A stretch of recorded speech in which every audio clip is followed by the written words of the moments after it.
தமிழகத்தில் பல்வேறு அரசியல் கட்சித் தலைவர்கள் வேட்பாளர்கள் தீவிர வாக்கு சேகரிப்பில் ஈடுபட்டு வருகின்றனர். வேலூர் மக்களவைத் தொகுதி வேட்பாளரான புதிய நீதிக் கட்சித் தலைவர் ஏசி சண்முகத்தை ஆதரித்து துணை முதலமைச்சர் ஓ பன்னீர்செல்வம் பிரச்சாரம் செய்தார். அப்போது பேசிய அவர், தமிழகத்தை தீ வைத்து எரித்துவிட்டதாக மு.க. ஸ்டாலின் விமர்சிப்பதை சுட்டிக்காட்டி, தாங்கள் என்ன தீப்பந்தத்துடன் அலைகிறோம் என கிண்டல் செய்தார். டீ கடையில் அமர்ந்து டீ குடிப்பது அதிசயமா என்று கேள்வி எழுப்பிய அவர், ஜோதிடரின் பேச்சை கேட்டு பல வண்ண ஆடைகளை ஸ்டாலின் அணிவதாக விமர்சித்தார். ஒரு நாளைக்கு பச்சை சட்டை போட்டு வருவாருங்க, ஒரு நாளைக்கு புளு கலர் சட்டை போட்டு வருவாருங்க, ஒரு நாளைக்கு சிகப்பு சட்டை போட்டு வருவாருங்க, பேண்ட் போட்டு வந்தாருங்க, சைக்கிள் வந்தாருங்க, ஒரு நாளைக்கு சட்டையெல்லாம் கிழிச்சு போட்டாருங்க. எந்த சொல்லியாருன்னு சொன்னாலும் தெரியலங்க. டீக்கல்ல உட்காந்து டீ குடிக்கிற மாதிரி எல்லாம் காமிச்சாங்க. டீ குடிக்கிறத அதிசயமாக நாம டீ கடையே நடத்தி இருக்கிறோம். நாம ஸ்டாலின் பாச்சாட்டம் மட்டும் பலிக்குமா? பலிக்காது. சேலம் தொகுதியின் அதிமுக வேட்பாளரான சரவணன் எடப்பாடியில் வாக்கு சேகரிப்பில் ஈடுபட்டார். வெள்ளாண்டி வலசையில் உள்ள அம்மன் கோவிலில் வழிபட்ட பின்னர் அவர் பிரச்சாரத்தை தொடங்கினார்.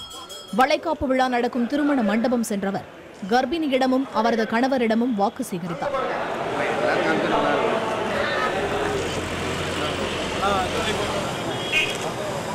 இதைத் தொடர்ந்து திறந்தவெளி வாகனத்தில் சென்றபடி அவர் பிரச்சாரம் செய்தார்.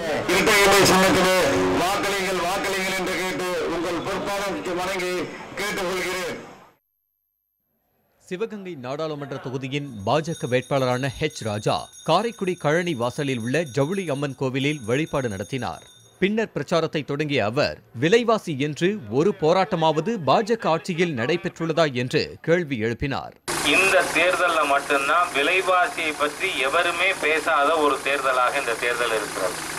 ஏனென்றால் இதற்கு முந்தைய அரசு காங்கிரஸ் திமுக கூட்டணி அரசு இருந்த பொழுது 200 ரூபாய் 210 ரூபாய் வித்த எல்லா பருப்பு வகைகளும் இன்னைக்கு எவ்வளவு ரூபாய் விற்குது? 70 ரூபாய் 80 ரூபாய். 45 ரூபாய் வித்த சீனி 32 ரூபாய்.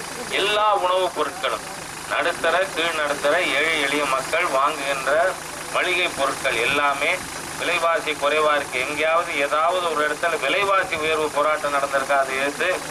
ஆகவே ஏழை எளிய மக்களுக்கான ஆட்சி இதை தொடர வேண்டும். காரைக்குடியை சிங்கப்பூராக மாற்ற வேண்டிய கடமையை ராஜா செய்வார் என கூறி வாக்கு சேகரிக்கப்பட்டது.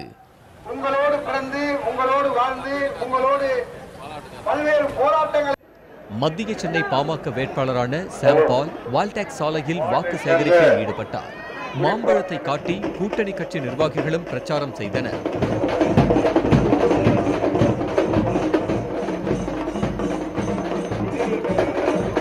தொகுதிக்கென்று செயலியை உருவாக்க உள்ளதாகவும் தொகுதியில் 1.5 லட்சம் வேலை வாய்ப்புகள் உருவாக்கப்படும் என்றும் சாம் பால் கூறினார்.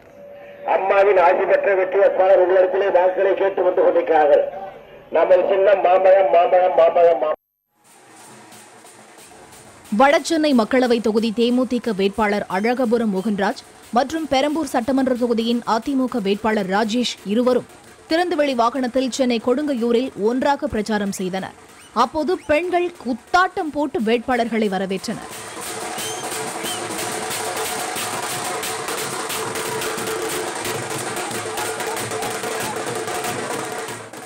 ஜெயவேலவர்களுடைய குடும்பத்தாருக்கும் நெஞ்சார்ந்த நன்றியை அன்போடு தெரிவித்துக் கொள்கிறேன். அவ்வளவு உற்சாகத்தோடு செய்வதை சொல்வோம் என்பது தலைவர் கலைஞரின் தாரக மந்திரம். உங்களுக்காக ஊழியம் புரியக்கூடிய வேட்பாளர் தான் நம்முடைய அன்புக்குரிய தமிழச்சி தங்கபாணி அவர்கள்.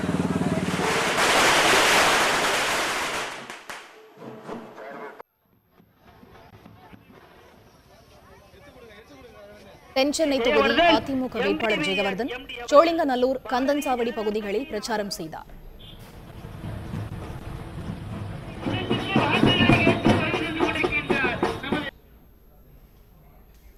ஆரணி மக்களவை அமமுக வேட்பாளர் செந்தமிழன் வேதாஜிபுரம் பூசிமலைக்குப்பம் புத்தூர் ஆகிய ஊர்களில் வாக்கு சேகரித்தார்.